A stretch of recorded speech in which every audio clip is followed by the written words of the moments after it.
a lot of questions on how I got into YouTube and how I gained such a large following. Short answer, I think I just got lucky. But the long answer, I'll explain in this video. Hello everyone, I'm Solarsaber, and today I'll be going over how I started this specific channel and how I got it to where it is today. Before we get started, I'd just like to promote some merchandise of Venus I recently made. You can get this design as a sticker or shirt from my Redbubble store, and the link to that is in the description. Okay, now we can get started for real. I created this channel in 2015, originally under the name Eruval. Before you ask, no, Eruval is not a real word. It's something I made up by putting some Latin stems together. It was supposed to mean golden light, but as I got older I realized how dumb that sounded. When I still went by Eruval, my channel was just animation memes. I'll show a few of them so you can get a better idea.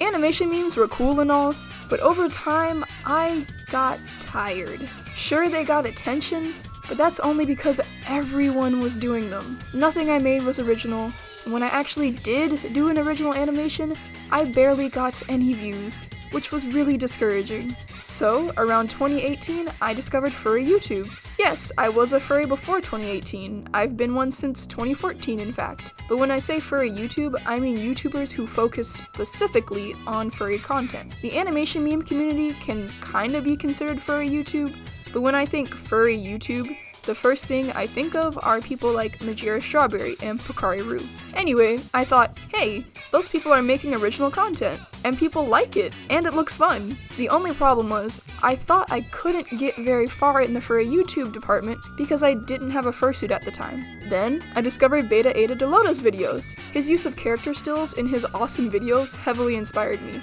and I realized I didn't need a fursuit to gain a following. So near the end of 2018, I changed my channel name from Eruval to solarsaber and started making commentary videos focused on the furry fandom. It was a rough beginning. I was using my laptop microphone to record, and I didn't realize how awful the sound quality was until I upgraded to my current snowball microphone.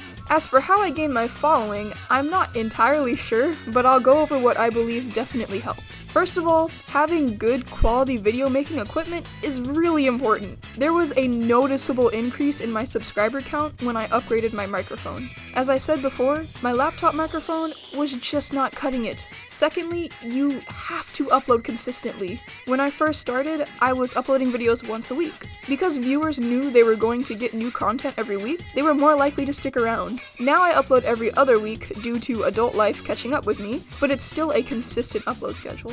And strangely enough, I think not having a fursuit was actually beneficial to me. Hear me out.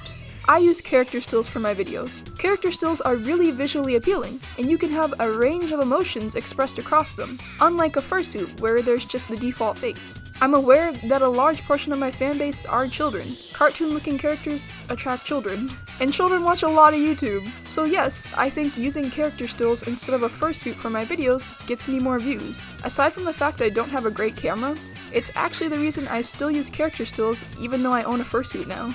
Another way to grow is to appeal to your audience. After you've gotten a good amount of subscribers, you need to figure out what age range they're in.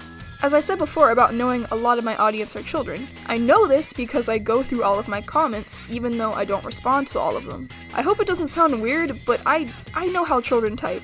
It's really obvious.